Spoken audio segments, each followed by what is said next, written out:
کہ میں نے تمہارے خطروں میں شرکت کی، یہ اس سے زیادہ ہے جتنا کسی بیگنس کا حق بنتا ہے۔ نہیں، تھورن نے کہا، تمہارے اندر بھلائی کا وہ حصہ ہے جس کا تمہیں خود بھی اندازہ نہیں۔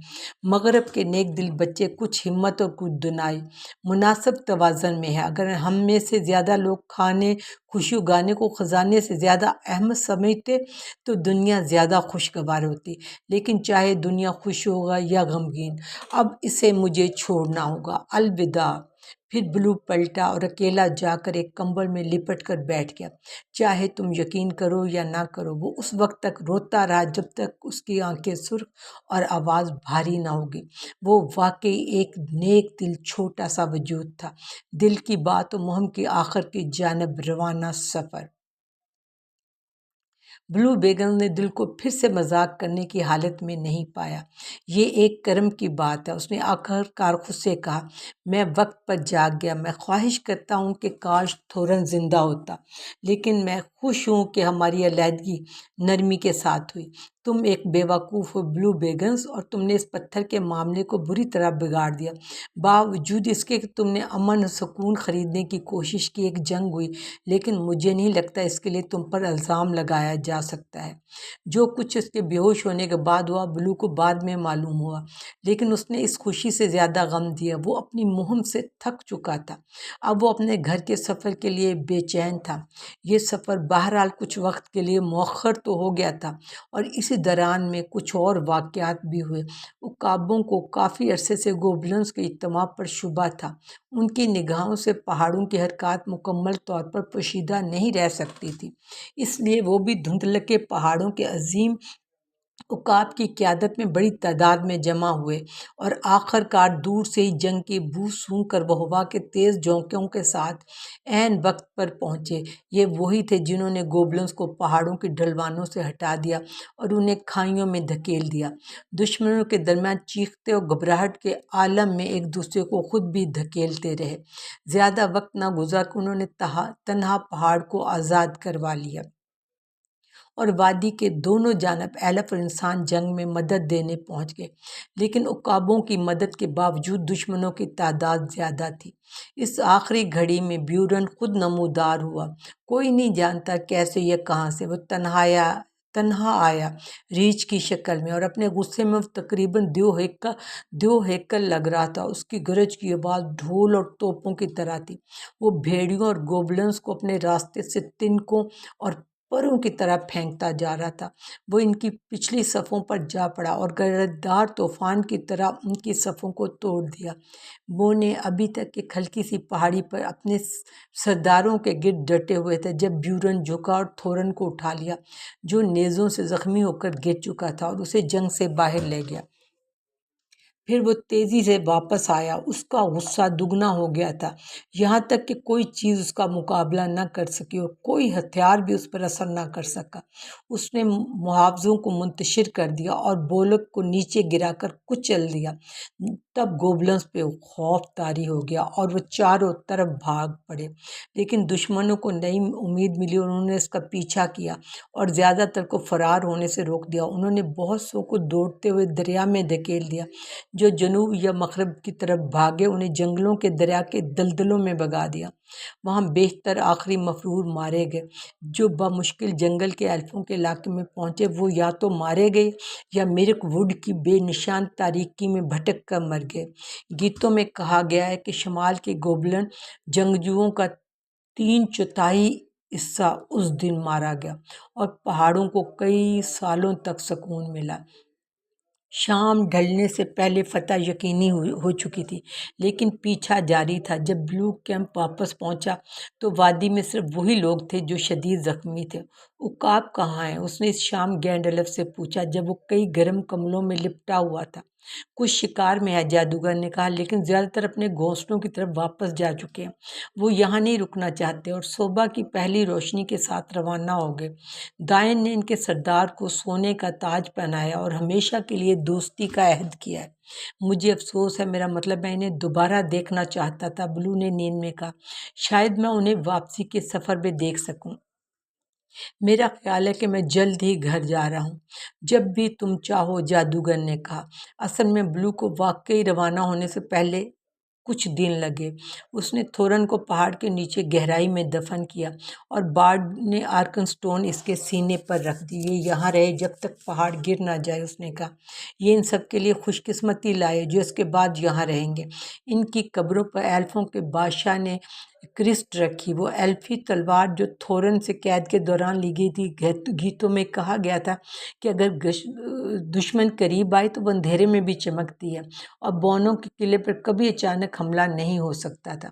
اب وہاں دائن نائن کا بیٹے نے اپنی سکونت اختیار کی، وہ پہاڑ کے نیچے کا بادشاہ بن گیا، اور وقت کے ساتھ کئی دوسرے بونے اس کے تخت کے قدیم حالوں میں جمع ہوئے۔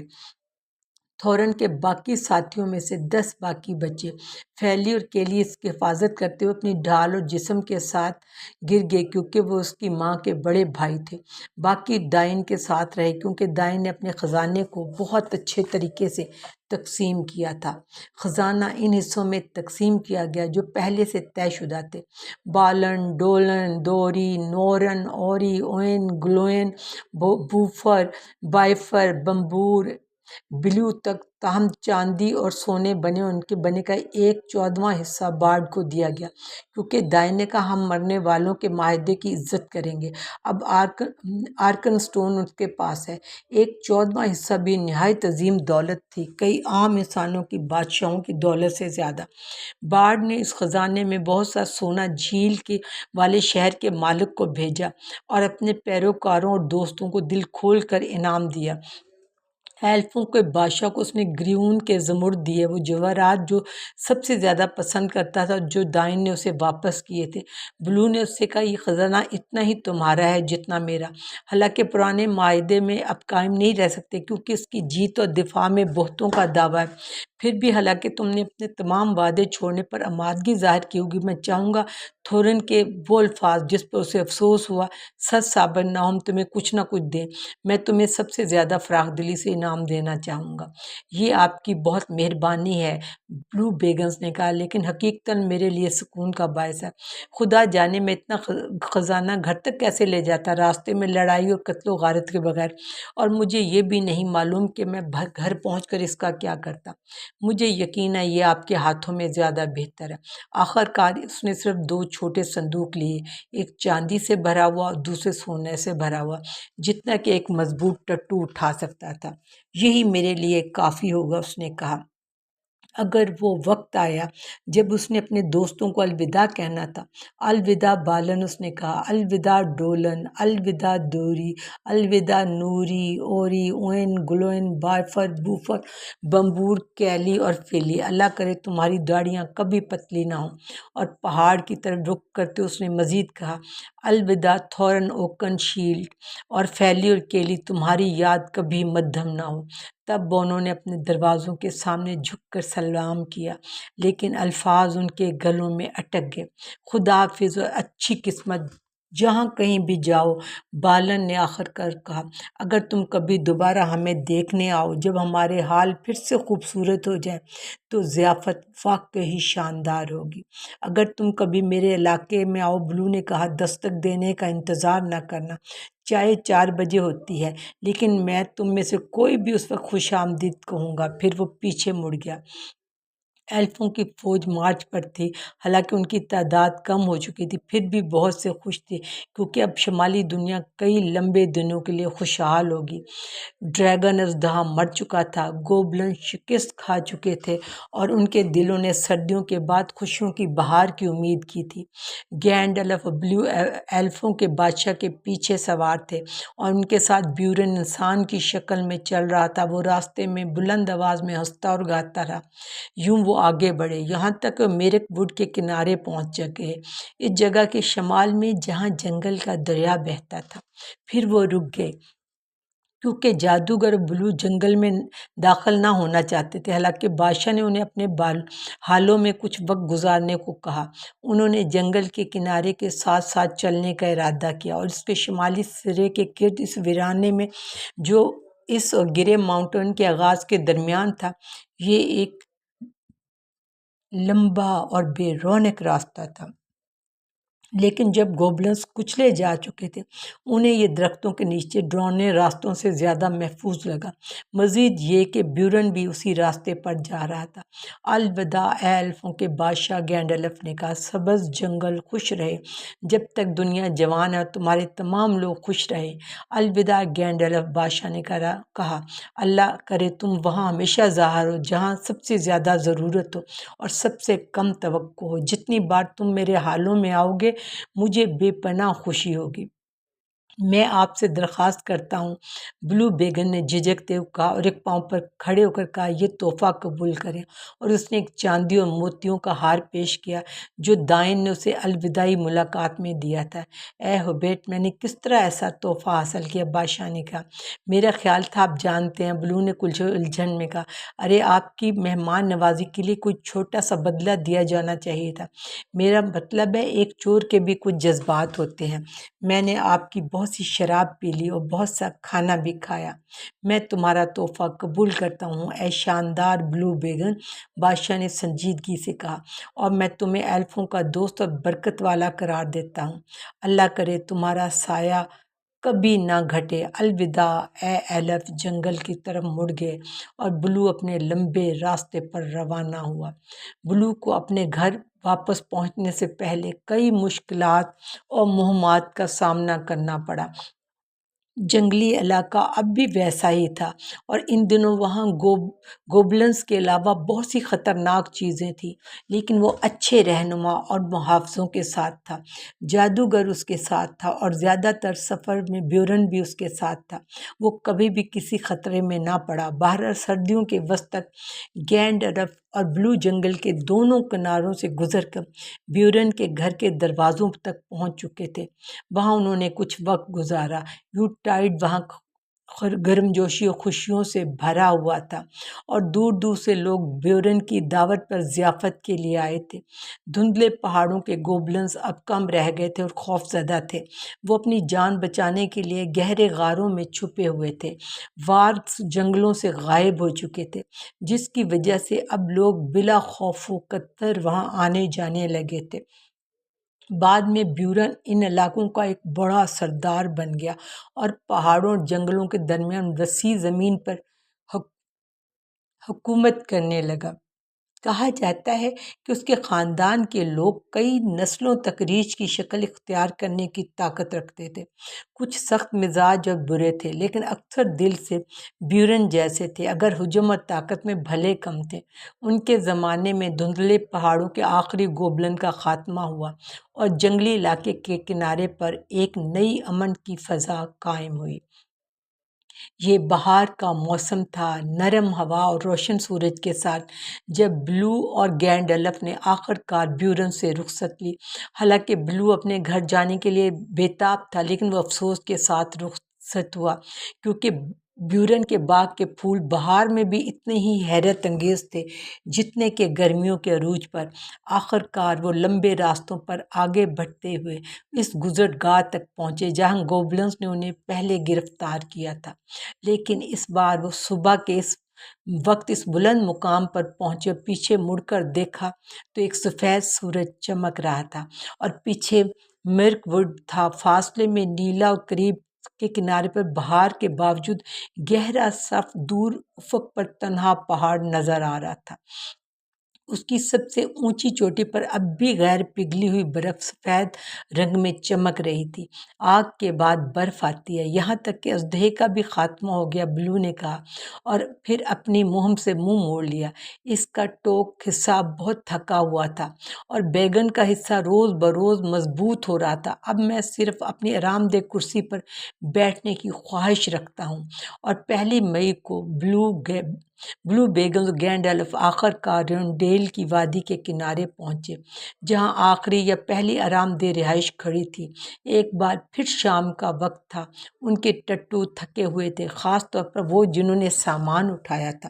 سب کو آرام کی سخت ضرورت محسوس ہو رہی تھی۔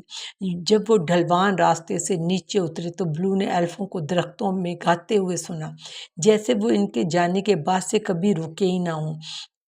اور جب ان کے سوار جنگلوں کے نچلے حصوں میں پہنچے تو انہوں نے ایک ایسا ہی گیت پھر گایا: اژدہا مر گیا، اس کی ہڈیاں مٹی میں مل گئیں، اس کا بختر ٹوٹ گیا، اس کی عظمت ختم ہو گئی۔ اگرچہ تلوار زنگ آلود ہو جائے، تخت و تاج فنا ہو جائے، وہ طاقت جس پر انسانوں نے بھروسہ کیا، وہ دولت جس کی انہوں نے پرستش کی، یہاں گھاس اب بھی اگ رہی ہے، پتے اب بھی جھول رہے ہیں، سفید پانی اب بھی بہہ رہا ہے، ایلف اب بھی گاتے ہیں: ترل ترل للا للا، وہ واپس آؤ وادی میں۔ بلو کو رونڈیل میں گرم جوشی سے خوش آمدید کہا۔ ایلفوں اور ایلروانڈ کے ساتھ اس نے کچھ دن آرام کیا۔ گینڈلف نے تمام مہم کی کہانی سنائی، جبکہ بلو خاموش اور نیند سے بوجھل بیٹھا رہا۔ آخر کار وہ اپنی سفر کی یادوں کے ساتھ اپنے گھر کی طرف روانہ ہوا، جہاں وہ اپنی آرام دہ کرسی کی خواہش میں محو تھا۔ جب اس کے سفر کی کہانی سنائی گئی تو اور بھی کئی کہانیاں سنائی گئی، پرانی داستانیں، نئی باتیں اور وقت سے ماورا قصے، یہاں تک کہ بلو کا سر اس کے سینے پر جھک گیا اور وہ ایک کونے میں آرام سے خراٹے لینے لگا۔ جب وہ جاگا تو خود کو ایک سفید بستر پر پایا اور کھڑکی سے چھن کر چاندنی اندر آ رہی تھی۔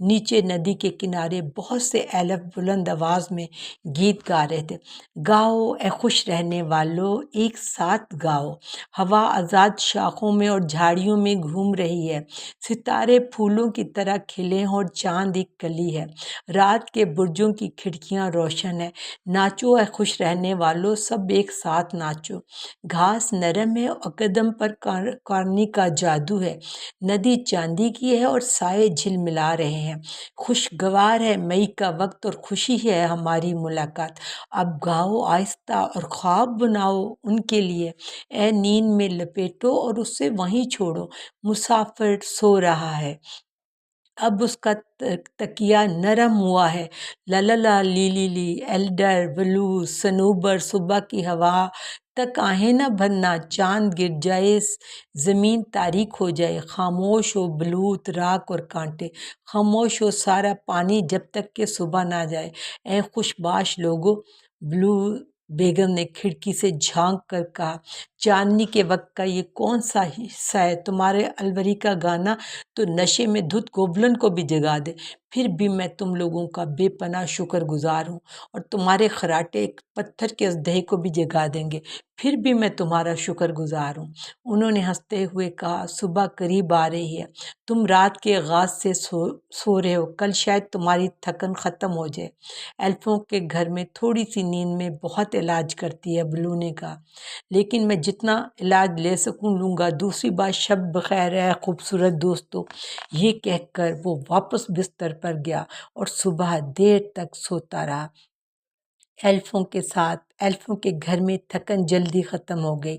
بلو بیگم نے خوش گپیوں اور ناچنے کا مزہ لیا، دن ہو یا رات، وادی کے ایلفوں کے ساتھ، لیکن یہ جگہ بھی زیادہ دن تک اسے روک نہ سکی، کیونکہ اس کے ذہن میں ہمیشہ اپنے گھر کا خیال تھا۔ ایک ہفتے بعد اس نے ایلروانڈ سے الوداعی کہی اور چھوٹے چھوٹے تحفے دے کر گینڈلف کے ساتھ باہر نکل گیا۔ جیسے وہ وادی سے نکلے، مغرب میں آسمان گہرا ہو گیا اور ان کے استقبال کے لیے ہوا اور بارش آ گئی۔ مئی کا موسم خوشگوار ہے، بلو نے کہا جب بارش اس کے چہرے پر پڑ رہی تھی، لیکن ہماری پیٹھ قصوں کی طرف ہے اور ہم اپنے گھر جا رہے ہیں، شاید یہ اسی کا پہلا ذائقہ ہے۔ راستہ ابھی بہت طویل ہے، گینڈلف نے کہا، لیکن آخر یہ راستہ ہی ہے، بلو نے کہا۔ وہ ندی کے قریب پہنچے جو جنگلی علاقے کی سرحد کو نشان زدہ کرتی تھی، ان تنگ گزرگاہوں کے پاس سے جسے آپ یاد رکھ سکتے ہو۔ پانی گرمیاں قریب آنے اور دن بھر کی بارش سے بڑھا ہوا تھا، لیکن انہوں نے اسے بمشکل عبور کیا۔ شام ڈھلتے اپنے سفر کے آخری مرحلے پر آگے بڑھے۔ یہ راستہ پہلے جیسا ہی تھا، سوائے اس کے کہ اس بار ان کے ساتھ بہت کم لوگ تھے اور سب زیادہ خاموش تھے، اور اس وقت وہاں کوئی ٹرولز نہیں تھے۔ راستے کے ہر مقام پر بلو کو پچھلے سال کی باتیں اور واقعات یاد آئے، جو اسے 10 سال پہلے کی باتیں لگتی تھیں۔ اس لیے فوراً اس جگہ کو پہچان لیا جہاں ٹٹو ندی میں گرا تھا، اور وہ ٹام، برٹ اور ہل کے ساتھ ناخوشگوار مہم کے لیے مڑ گئے تھے۔ رومال نہیں، اس کے اپنے میں سے کوئی بھی زندہ نہیں بچا تھا۔ یہ وہ رومال تھا جو اس نے ایلروانٹ سے ادھار لیا تھا، کیونکہ اب جون آ چکا تھا اور موسم دوبارہ روشن اور گرم ہو چکا تھا۔ جیسے ہر چیز کا اختتام ہوتا ہے، بالکل ویسے ہی اس کہانی کا بھی ایک دن اختتام آیا، اور ایک دن آخر کار وہ اس علاقے کے قریب پہنچ گئے جہاں بلو بیگنز پیدا ہوا تھا، اور جہاں کی زمین اور درخت اس کے لیے اتنے ہی جانے پہچانے تھے جتنے کہ اس کے اپنے ہاتھ پاؤں۔ ایک چڑھائی پر پہنچ کر اس نے اپنی پہاڑی کو دور سے دیکھا اور اچانک رک گیا اور کہا، راستے ہمیشہ چلتے رہتے ہیں، پتھر پر، درختوں کے نیچے، غاروں کے قریب جہاں سورج کبھی نہیں چمکا، دریاؤں کے پاس جو سمندر کو نہیں پاتے، برف سے جو سرمئی زمینوں میں بکھری ہے، اور جون کے خوشگوار پھولوں کے درمیان گھاس اور پتھروں پر، پہاڑوں کے نیچے چاندنی پر۔ راستے ہمیشہ چلتے رہتے ہیں، بادلوں کے نیچے، ستاروں کے نیچے، پھر وہ پاؤں جو گھومتے رہتے ہیں، آخر کار دور جا کر گھر کو لوٹتے ہیں۔ وہ آنکھیں جو آگ اور تلوار نے دیکھی اور پتھروں کے دروازوں میں دہشت دیکھی، آخر کار سبز میدانوں کو دیکھتی ہیں اور درختوں اور پہاڑوں کو جنہیں وہ طویل عرصے سے جانتے ہیں۔ گینڈلف نے اس کی طرف دیکھا۔ میرے عزیز بلو، اس نے کہا، تمہارے ساتھ کچھ نہ کچھ مسئلہ ہے، تم وہ ہوبٹ نہیں رہے جو تم تھے۔ پھر وہ پل عبور کر کے ندی کے کنارے موجود آٹے کی مل کے پاس سے گزرے اور بالآخر بلو کے اپنے گھر کے دروازے کے پہنچے۔ اللہ کی قسم، یہ کیا ہو رہا ہے؟ اس نے کہا۔ ایک زبردست ہلچل تھی اور ہر قسم کے لوگ، عزت دار، غیر عزت دار، دروازے کے ارد گرد تھے۔ بہت سے لوگ اندر اور باہر جا رہے تھے۔ بلو نے غصے میں آ کر نوٹ کیا کہ وہ اپنی جوتیوں کے تلوے بھی صاف نہیں کر رہے تھے۔ اگر وہ حیران ہوا تو وہ اس سے بھی زیادہ حیران تھے۔ وہ ایک نیلامی کے درمیان واپس گھر آیا تھا۔ گیٹ پر ایک بڑی اطلاع لٹکی ہوئی تھی جس پر لکھا تھا کہ 22 جون کو مسٹر گرب بن اواس نیلامی کے ذریعے بلو بیگنز کے سامان کو بیچیں گے۔ نیلامی کا آغاز صبح 10 بجے ہوگا۔ اب دوپہر کے قریب تھا اور زیادہ تر چیزیں پہلے ہی بیچ دی گئی تھیں، مختلف قیمتوں پر، جو کچھ سستی قیمتوں اور کچھ پرانے گانے جو نیلامیوں میں معمول ہے۔ بلو کے کزن ساگ والے بیگنز دراصل اس کے کمرے کی پیمائش کر رہے تھے تاکہ دیکھیں آیا ان کا سامان وہاں فٹ ہوگا کہ نہیں۔ مختصر یہ کہ بلو کو مفروضہ طور پر مردہ قرار دے دیا گیا تھا، اور ہر وہ شخص جو کہتا تھا وہ اس مفروضے کے غلط ثابت ہونے پر افسوس نہیں کر رہا تھا۔ مسٹر بلو بیگنز کی واپسی نے نیچے اور اوپر پہاڑی اور دریا کے پار ایک بڑی ہلچل مچائی۔ یہ 9 دنوں کی حیرانی سے کہیں زیادہ تھی۔ قانونی مشکلات نے کئی سال تک پریشان رکھا۔ اس بات کو تسلیم کرنے میں بہت وقت لگا کہ مسٹر بلو بیگنز واقعی زندہ ہے۔ وہ لوگ جو نیلامی میں خاصا فائدہ اٹھا چکے تھے، انہیں یقین دلانے میں بہت محنت کی گئی۔ آخر کار وقت بچانے کے لیے بلو کو اپنے کچھ سامان واپس خریدنا پڑا۔ اس کے بہت سے چاندی کے چمچے پراسرار طور پر غائب ہو گئے تھے اور دوبارہ کبھی نہیں ملے۔ ذاتی طور پر وہ ساگ والے بیگنز پر شک کرتا تھا۔ اس کی طرف سے کبھی یہ تسلیم نہیں کیا گیا کہ واپس آنے والا بیگن در حقیقت اصلی بلو بیگنز تھا۔ وہ کبھی بھی بلو کے ساتھ دوستانہ تعلقات میں نہیں رہتے۔ دراصل وہ چاہتے تھے کہ بلو کے اچھے ہوبٹ ہول میں رہیں۔